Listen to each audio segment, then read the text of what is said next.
If you ask me, how does a person go from not doing drugs to doing heroin? For me, it was a decade-plus process. I did cocaine heavily, drinking cocaine, smoking marijuana. How many years was I a functional drug and alcohol user? I'm gonna say 18 years. One night, I had just got off from work. My wife and I had not scored for too long. And the people that we brought drugs from, they called, and it was like 10 o'clock at night. When the guy gave me the drugs, they had a black spider on the bag. Okay, and I'd never seen that before.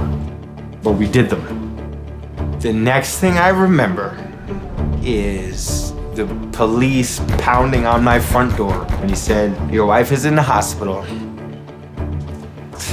That's pretty much all I remember, to be perfectly honest with you.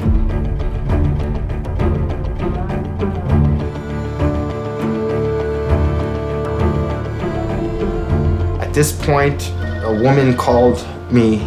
My name is Rebecca McDougal, and I represent an organization called Safe Families, and your son, Jack, is currently with us.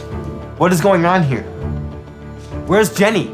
His mother took him out at the middle of the night and was found overdosed on the train. And she died. Her heart stopped.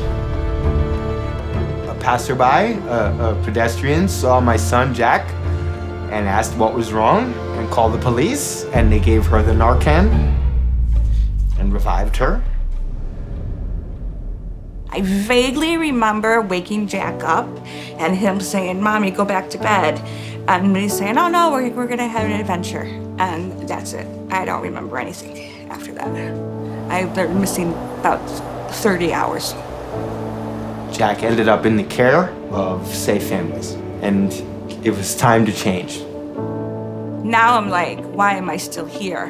You know, I took it as that girl died so that I could come back. So we looked at each other and said, we're gonna do whatever we have to do to get our son back. We needed to go to a residential rehab stay. After that, got out, we found housing. We were subject to a number of drug tests, which we passed, and they gave us our son back. Safe Families kept our son safe when we were no longer able to do so. Without deciding whether we deserved it, they took my son and they put him in a safe place. But it wasn't until I got to rehab that I realized that I was being neglectful of my son.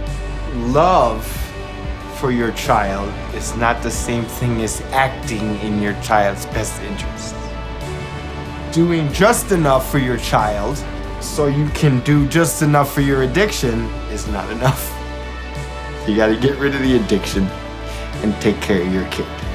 I have been clean and sober since February 13th, 2020. It's work to stay clean. Life's a lot better. It's a hell of a lot better. I mean, I love my apartment. Jack's back. You know, if you ask him, he'll tell you that 2020 was the best year of his life because Mommy and Daddy are home. Anyways, are all those little videos gonna be on YouTube? Because please upload them onto YouTube.